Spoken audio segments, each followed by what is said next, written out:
El centro de llamadas del servicio técnico de IOI ocupaba 3 plantas enteras en la torre situada más al este, una de las que tenía la forma de la letra I.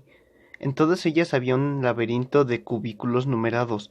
El mío estaba completamente vacío, salvo por una silla de despacho regulable anclada al suelo. Varios de los cubículos cercanos al mío estaban sin ocupar, esperando la llegada de nuevos reclutas. Yo me había ganado el privilegio de decorar mi cabina con objetos personales. Si obtenía el número suficiente de puntos por mi alta productividad y los informes positivos de los clientes, podría gastar alguno de esos puntos en comprar el privilegio de decorar mi cubículo, tal vez con una planta o una maceta, o quizá con el póster de un gatito colgado de la cuerda de un tendedero. Cuando llegué a mi cubículo, tomé el visor y los guantes de la empresa del único estante de la pared y me los puse. Me desplomé en la silla.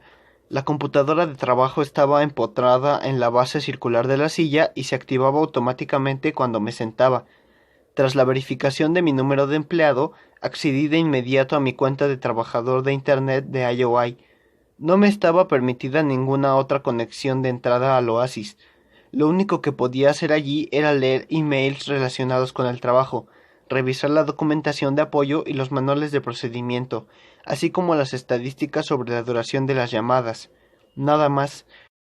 Todos los movimientos que realizaba a través de la red interna eran estrechamente monitorizados, controlados y registrados. Me coloqué en la fila de llamadas y de ese modo inicié mi turno de 12 horas. Llevaba solo 8 días en mi calidad de recluta, pero sentía como si llevara años encerrado en una cárcel. El avatar del primer usuario apareció en la pantalla y en la sala de chat de asistencia técnica. Su nombre y sus datos aparecieron también sobre él, flotando en el aire. Su apodo era súper original. Hotcock 007. Sería algo así como verga caliente. Vi claro que ese iba a ser otro día maravilloso. Yupi.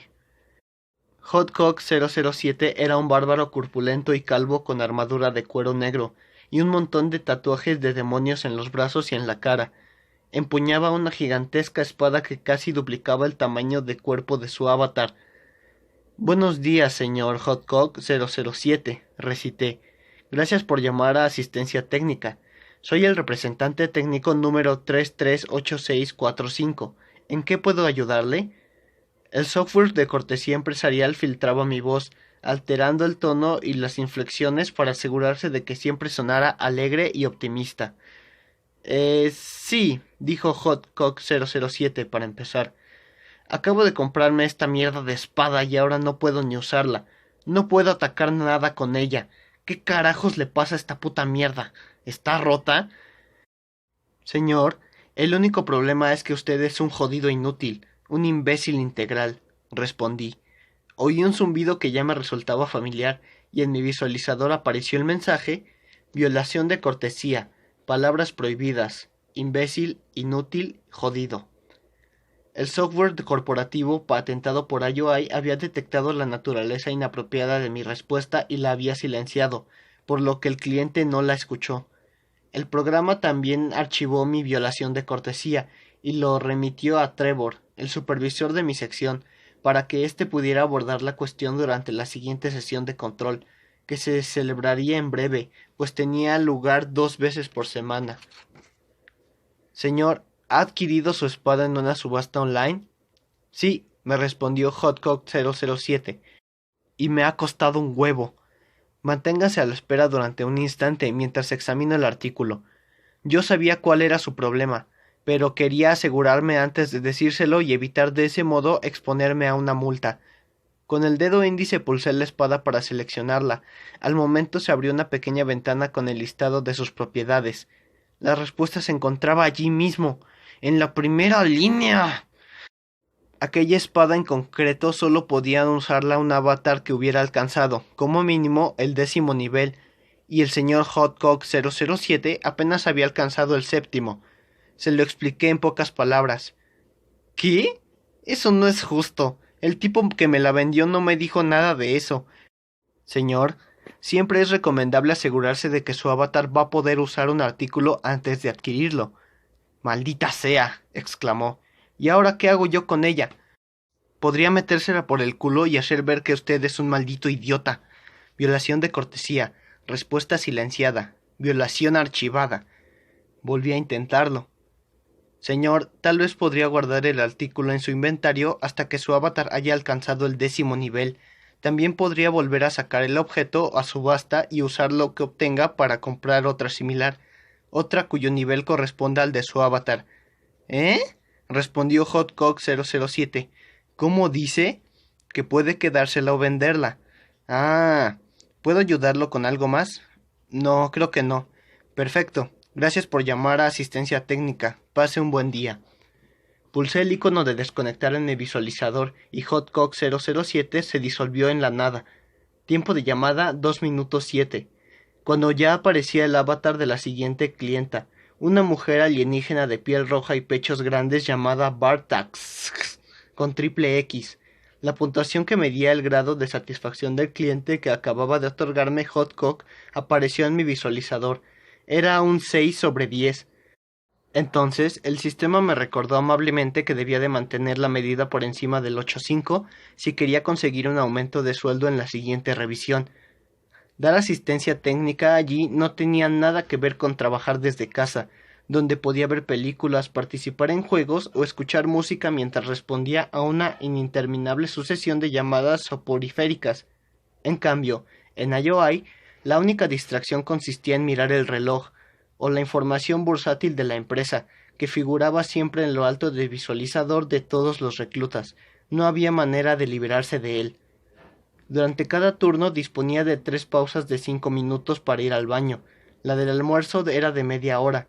Yo, por lo general, comía en mi cubículo, y no en la cantina, para ahorrarme a los demás representantes parloteando contra los clientes o alardeando de los puntos que habían ganado por sus buenos servicios. Había llegado a despreciar a los otros reclutas casi tanto como a los clientes. Ese día me quedé dormido 5 veces mientras trabajaba. Cuando el sistema veía que me quedaba traspuesto, hacía sonar una alarma que penetraba directamente en mis oídos y me despertaba al momento. A continuación, anotaba la infracción en mis datos de empleado. Mi narcolepsia se convirtió en un problema tan notorio durante la primera semana que me proporcionaban 2 pastillas rojas todos los días para que me mantuviera despierto, y yo me las tomaba, sí, pero solo al salir del trabajo. Cuando finalmente mi jornada laboral terminó, me quité el visor y los guantes y regresé a mi unidad habitacional lo más rápidamente que pude. Era el único para lo que me daba prisa en todo el día. Cuando llegué a mi pequeño ataúd de plástico, me metí en su interior y me desplomé sobre el colchón, boca abajo, en la misma posición que la noche anterior, y que la anterior.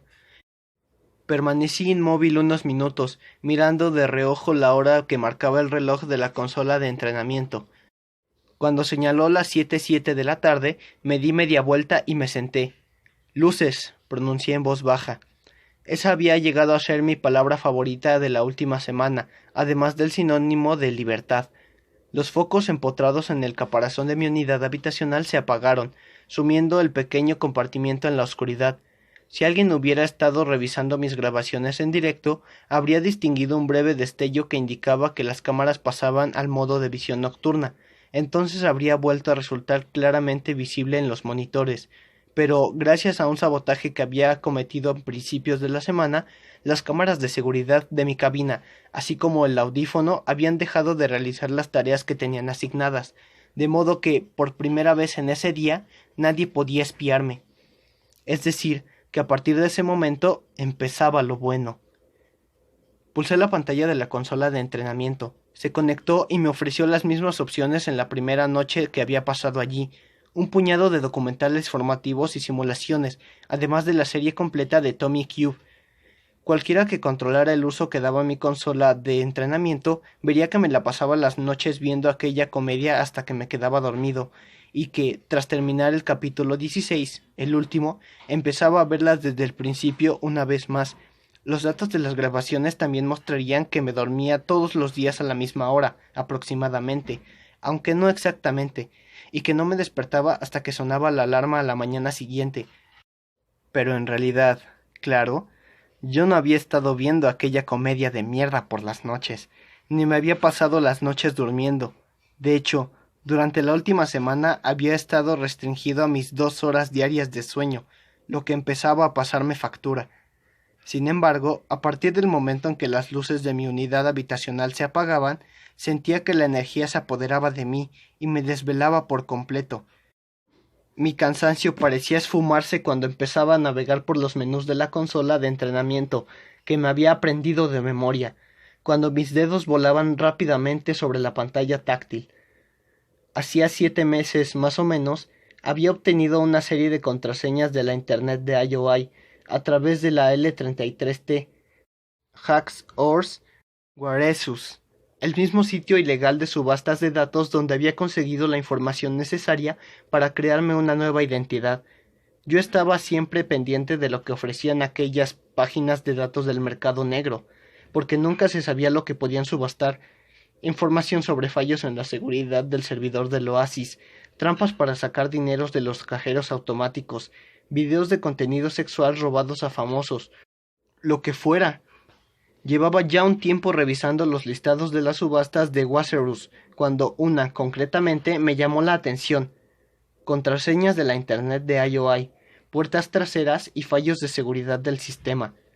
El vendedor aseguraba que ofrecía información clasificada sobre la arquitectura de la red interna de IOI, además de una serie de códigos de acceso administrativos y de información sobre fallos del sistema de protección capaces de otorgar a quienes los aprovecharan carta blanca para acceder a la red informática de la empresa.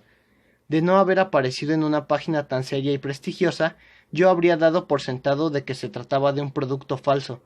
El vendedor anónimo aseguraba ser un exprogramador de IOI, además de uno de los principales artífices de la red de la empresa. Seguramente se trataba de un tipo Lelo, un programador que, intencionadamente, creaba puertas traseras y fallos de seguridad en los sistemas que diseñaba, para poder venderlos luego en el mercado negro. De ese modo cobraba 2 veces por el mismo trabajo, y callaba el sentimiento de culpa que pudiera albergar por trabajar en una multinacional desalmada como IOI. El problema evidente, que el vendedor, como es lógico, no mencionaba, era de todos aquellos códigos no servían de nada a menos que no tuvieras acceso a la red de la empresa, y la de IOI era una red autónoma de máxima seguridad sin conexión directa al Oasis. La única manera de acceder a ella era convertirse legalmente en uno de sus empleados, algo muy difícil y que llevaba mucho tiempo. La otra opción era sumarse al creciente ejército de reclutas forzosos.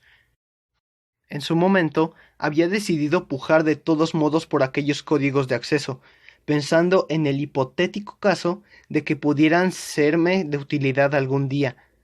Como no había modo de verificar la autenticidad de los datos, el precio de salida no varió mucho durante la subasta y terminé llevándomelo por unos pocos miles de créditos. Unos minutos después de que concluyera la subasta, los recibí en mi bandeja de entrada. Tras descriptarlos, los examiné con detalle. Todo parecía auténtico, de modo que los archivé para revisarlos en otro momento y me olvidé de ellos. Hasta hace unos meses, cuando contemplé la barricada de los Sixers alrededor del castillo de Anorak. Lo primero que me vino a la mente fueron las claves de acceso de IOI, y los engranajes de mi cerebro se pusieron en marcha, y mi descabellado plan empezó a tomar forma. Alteraría los registros económicos de Brins Lynch, mi identidad falsa, para dejarme reclutar forzosamente por IOI. Una vez me hubiera infiltrado en el edificio y hubiera superado el telón de seguridad de la empresa, usaría las contraseñas de la Internet para introducirme furtivamente en las bases de datos privadas de los Sixers y hallaría la manera de derribar el escudo que habían erguido sobre el castillo de Anorak. El plan era tan disparatado que suponía que nadie podía habérselo previsto. No comprobé la validez de las contraseñas hasta mi segunda noche como recluta. Estaba nervioso, no sin motivo, porque finalmente resultaba que me habían engañado y había vendido datos falsos. Si finalmente resultaba que ninguna de las contraseñas funcionaba, me esperaba una vida entera de esclavitud a cambio de nada. Con la cámara del audífono enfocada hacia adelante para mantenerla alejada de la pantalla, abrí el menú de configuración de la consola de entretenimiento, lo que me permitió realizar la adaptación de video y audio correspondiente, volumen y altavoces, brillo y color. Escogí de todos los casos la resolución más alta y pulsé 3 veces el botón de aplicar. Después bajé los controles del volumen y del brillo hasta el mínimo y volví a pulsar el botón de aplicar. En el centro de la pantalla apareció una ventana pequeña que me pidió mi número de técnico de mantenimiento y la contraseña de acceso. Introduje rápidamente el número de identificación y una larga contraseña alfanumérica que había memorizado. Las cotejé 2 veces para evitar errores y le di OK. El sistema hizo una pausa que me pareció eterna, y entonces, con gran alivio, vi que aparecía el siguiente mensaje: Panel de control de mantenimiento. Acceso autorizado. Desde ese momento tendría acceso a la cuenta del servicio de mantenimiento diseñada para permitir a los encargados de las reparaciones comprobar y limpiar los diversos componentes de las unidades de entretenimiento. Acababa de conectarme como técnico, pero mi acceso a la red seguía siendo bastante limitado. Con todo, se trataba de un primer paso que me abría la puerta que tanto necesitaba. Aprovechándome de un fallo en el sistema dejado expresamente por uno de los programadores, pude crear una cuenta administrativa falsa, y una vez creada, tuve acceso al resto. Mi primera orden fue disponer de un poco de intimidad. Navegué velozmente por bastantes submenús hasta dar con el panel de control del sistema de monitorización de reclutas. Al introducir mi número de empleado apareció en la pantalla mi ficha de trabajador forzoso, así como una foto que me habían tomado durante la fase inicial del proceso. En la ficha figuraba el estado de mi cuenta corriente, la cantidad adeudada, mi grupo sanguíneo, el grado de satisfacción de los clientes con mi trabajo, bla bla bla, toda la información de la empresa que tenía sobre mí. En el ángulo superior derecho de mi ficha había 2 ventanas de video, una alimentada por la cámara del audífono y la otra conectada a la de la unidad habitacional. La del audífono aparecía enfocada hacia la pared. La del dormitorio cápsula mostraba mis cogotes que yo había colocado de manera que impidiera la visión de la consola de entretenimiento. Seleccioné las 2 cámaras y accedí al menú de configuración. Sirviéndome de los fallos dejados por aquel Lelo, logré introducirme en efecto gracias al cual de las cámaras emitían las imágenes de video archivadas de mi primera noche como recluta, en lugar de transmitir en directo. A partir de ese momento, si alguien revisaba las grabaciones, me vería durmiendo en mi unidad habitacional y no sentado toda la noche, manejando desesperadamente la consola para manipular la red de la empresa. Después programé las cámaras para que recuperaran las imágenes grabadas de antemano, cada vez que apagara las luces de mi dormitorio cápsula. El cambio de imagen de mi décima de segundo quedaría disimulado por la distorsión momentánea del video que se producía cuando las cámaras pasaban a una visión diurna a una nocturna. Yo, en todo momento, pensaba que estaba a punto de descubrirme y de expulsarme del sistema, pero no sucedía. Mis contraseñas seguían funcionando. Había pasado las 6 últimas noches asediado al Internet de IOI, introduciéndome cada vez más en las profundidades de la red. Me sentía como un preso en una de aquellas películas viejas de cárceles, que regresaba a su celda todas las noches para seguir cavando un túnel en los muros con una cuchara de café. Y entonces, la noche anterior, justo antes de caer vencido por el cansancio, había logrado abrirme paso hasta el laberinto de contrafuegos y acceder a la base de datos de división de ovología, el Sancastacorum de los Sixers, el archivo de los archivos, y esa noche, por fin, podría explorarlo todo a mis anchas. Sabía que iba a tener que llevarme algunos datos sobre los Sixers cuando escapara, por lo que esa semana había usado mi cuenta de administración de la Internet para enviar un formulario falso de solicitud de hardware. Conseguí que enviaran un flash drive de 10 terabytes a un supuesto empleado, Sam Lowery, a un cubículo vacío situado a pocas filas de distancia del mío. Tras asegurarme de que mantenían la cámara del audífono apuntando en otra dirección, me metí en el cubículo, recogí la pequeña unidad de almacenamiento de datos, me la metí en el bolsillo y la llevé furtivamente a mi unidad habitacional. Esa noche, después de apagar las luces y deshabilitar las cámaras de seguridad, abrí el panel de acceso al mantenimiento de mi consola de entretenimiento e introduje el flash drive en una ranura de expansión usada para las actualizaciones de la empresa. A partir de ese momento, pude descargar datos de red directamente a ese drive. Me puse el visor y los guantes ápticos de la consola de entretenimiento y me tendí sobre el colchón. El visor me ofrecía una visión tridimensional de la base de datos de los Sixers, con gran cantidad de ventanas superpuestas suspendidas frente a mí. Con los guantes empecé a manipularlas y navegué por la estructura de los archivos de la base de datos. Al parecer, la mayor de sus secciones eran de información relacionada con Halliday. La cantidad de datos sobre él que disponían era extraordinaria. Comparado con ella, mi diario del Grial parecía un juego de niños. Contenía cosas que yo no había visto en mi vida, cosas que no sabía ni siquiera que existieran, cartillas con las calificaciones escolares de Halliday, películas domésticas de su infancia, emails que había escrito a sus fans. No tenía tiempo para leerlo todo, pero copié lo que me pareció más interesante en mi unidad de almacenamiento con la idea de estudiarlo más adelante, si podía. Me concentré en aislar los datos relacionados con el castillo de Anorak y las fuerzas de los Sixers apostadas en su interior y en su alrededor.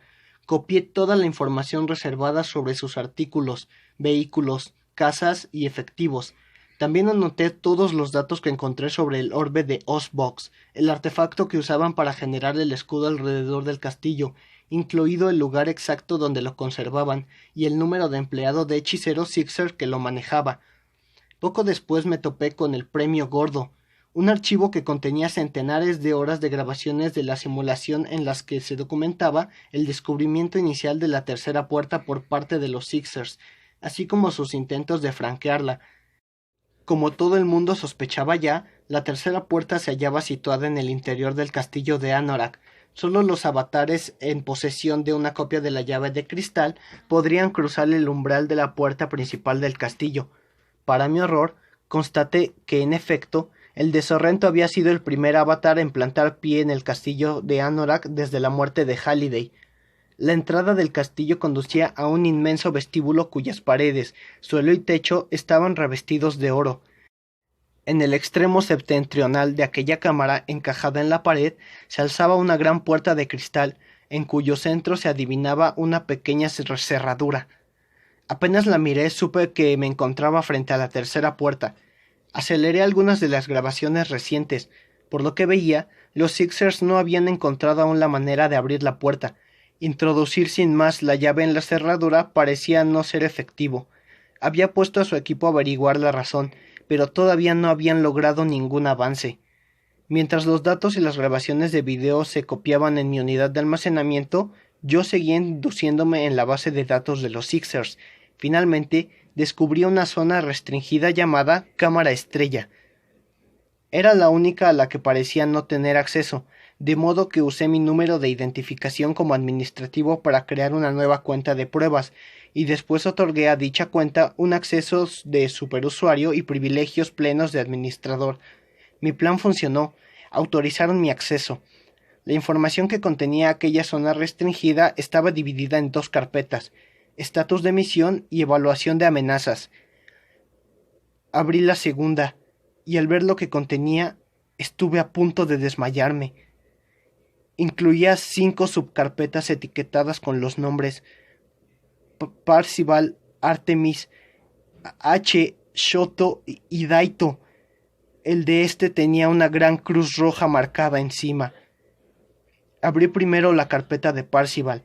Al momento apareció un informe detallado que contenía toda la información de los Sixers que habían recobrado sobre mí en los últimos años, mi certificado de nacimiento, mis datos académicos. Al final existía un enlace para ver la grabación de mi sesión virtual de chat con Sorrento, que se concluía con la bomba lanzada sobre la caravana fija de mi tía. Tras mi desaparición, me habían perdido la pista. Habían captado miles de imágenes fijas y en movimiento de mi avatar durante el último año, y gran cantidad de datos sobre mi fortaleza en Falco, pero no sabían nada de mi ubicación en el mundo real. Mi paradero actual constaba como desconocido. Cerré la ventana, aspiré hondo y abrí la carpeta dedicada a Artemis. En la parte superior figuraba la foto escolar de una niña pequeña que esbozaba una sonrisa dedicadamente triste. Para mi sorpresa, su aspecto era casi idéntico a la de su avatar. El mismo pelo castaño oscuro, los mismos ojos color avellana y el mismo rostro hermoso que también conocía, con una pequeña diferencia. El lado izquierdo de la cara estaba cubierto de una marca de nacimiento roja.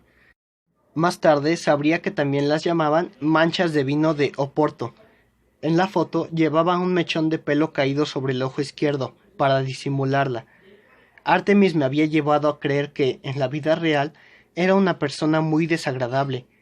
En ese momento vi que aquello no podía estar más lejos de la realidad.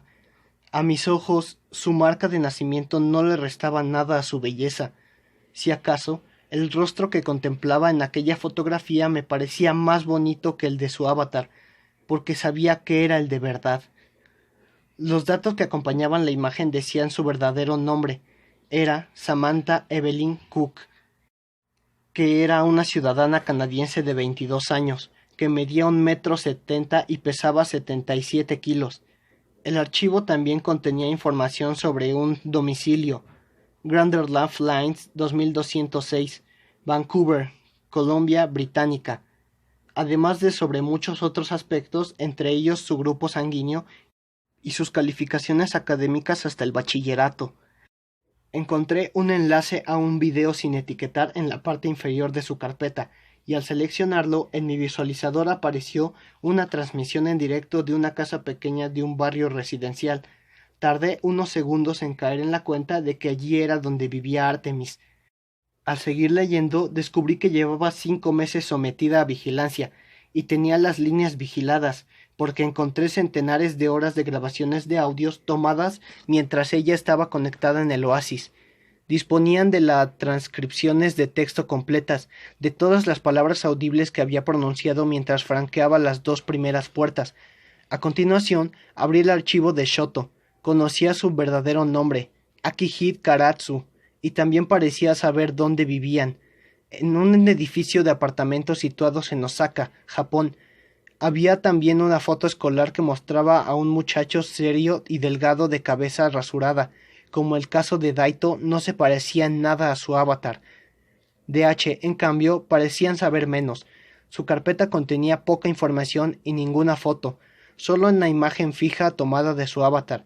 Como nombre real figuraba Henry Swanson, pero ese era el alias que usaba Jack Burto de la película Golpe de la Pequeña China, por lo que estaba convencido de que debía ser falso. En cuanto a su domicilio, decía móvil. Debajo había un enlace titulado Puntos de acceso más recientes. Se resultó ser una lista de los nodos wireless que H había usado para entrar a su cuenta del Oasis. Estaban repartidos por todo el país: Boston, Washington D.C., Nueva York, Filadelfia y más recientemente Pittsburgh. Empezaba a comprender cómo había localizado los Sixers a Artemis y a Shoto. IOI era propietaria de cientos de empresas regionales de telecomunicaciones, lo que la convertía, en la práctica, en la mayor proveedora de servicios de Internet del mundo. Resultaba bastante difícil conectarse a Internet sin usar alguna de las redes que tenía y operaba. Al parecer, IOI había espiado ilegalmente la mayor parte del tráfico mundial de conexiones online en un intento de localizar e identificar el puñado de Gunters considerados por ellos una amenaza. Si a mí no me habían conseguido localizarme, era porque yo había tenido la paranoica precaución de conectarme en una conexión de fibra óptica directa al Oasis, desde mi edificio de apartamentos. Cerré el archivo de H y abrí la carpeta con el nombre de Daito, temiendo encontrarme con algo que preferiría no ver. Como el caso de los demás, también disponía de un verdadero nombre, Toshiro Yoshiaki, de su dirección personal. En la parte inferior de su carpeta figuraban 2 enlaces de noticias sobre su suicidio, además de un video sin asunto, pero cuya fecha coincidía con el día de su muerte. Lo piqué. Se trataba de una grabación a mano alzada que mostraba a 3 hombres corpulentos con pasamontañas. Uno era el que manejaba la cámara, esperando en silencio en un pasillo. Parecían recibir una orden a través de los audífonos y abrir la puerta de un apartamento pequeño, de una sola habitación, con una llave magnética, el estudio de Daito. Vi con horror cómo irrumpían en el apartamento, cómo lo arrancaban de su silla áptica, cómo lo tiraban por el balcón. Aquellos cabrones hijos de puta habían grabado incluso la caída, el salto hacia el encuentro con la muerte, seguramente a petición de Sorrento. Sentí náuseas. Esperé a que terminara y copié el contenido de las 5 carpetas en mi unidad de almacenamiento, antes de abrir la carpeta estatus de emisión. Parecía contener un archivo con los informes del estado de división de ovología, dirigidos al parecer a los peces gordos de los Sixers. Aparecían por fecha, en orden inverso. Abrí el primero de ellos, es decir, el más reciente, y vi que se trataba de un memorándum de Nolan Sorrento a la junta directiva de IOI. En él proponían enviar a agentes a secuestrar a Artemis y a Shoto a sus casas y obligarlos a ayudar a IOI a abrir la tercera puerta. Cuando los Sixers hubieran conseguido el huevo de Pascua y hubieran ganado el concurso, se prescindiría de Artemis y de Shoto. Permanecí sentado, inmóvil, en silencio. Volví a leer el informe y al hacerlo experimenté una creciente mezcla de rabia y pánico.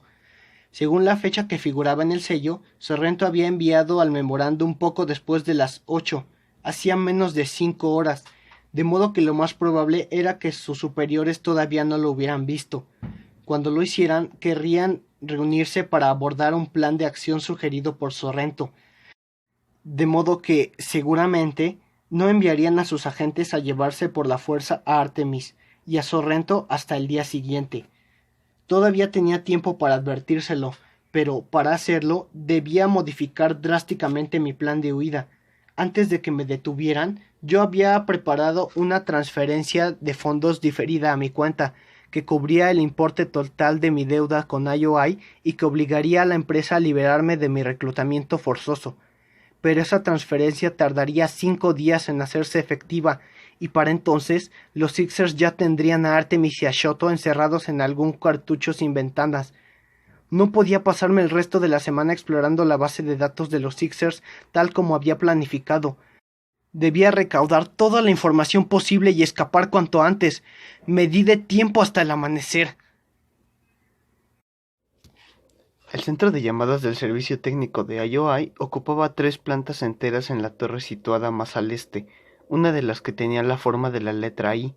En todas ellas había un laberinto de cubículos numerados. El mío estaba completamente vacío, salvo por una silla de despacho regulable anclada al suelo. Varios de los cubículos cercanos al mío estaban sin ocupar, esperando la llegada de nuevos reclutas. Yo me había ganado el privilegio de decorar mi cabina con objetos personales. Si obtenía el número suficiente de puntos por mi alta productividad y los informes positivos de los clientes,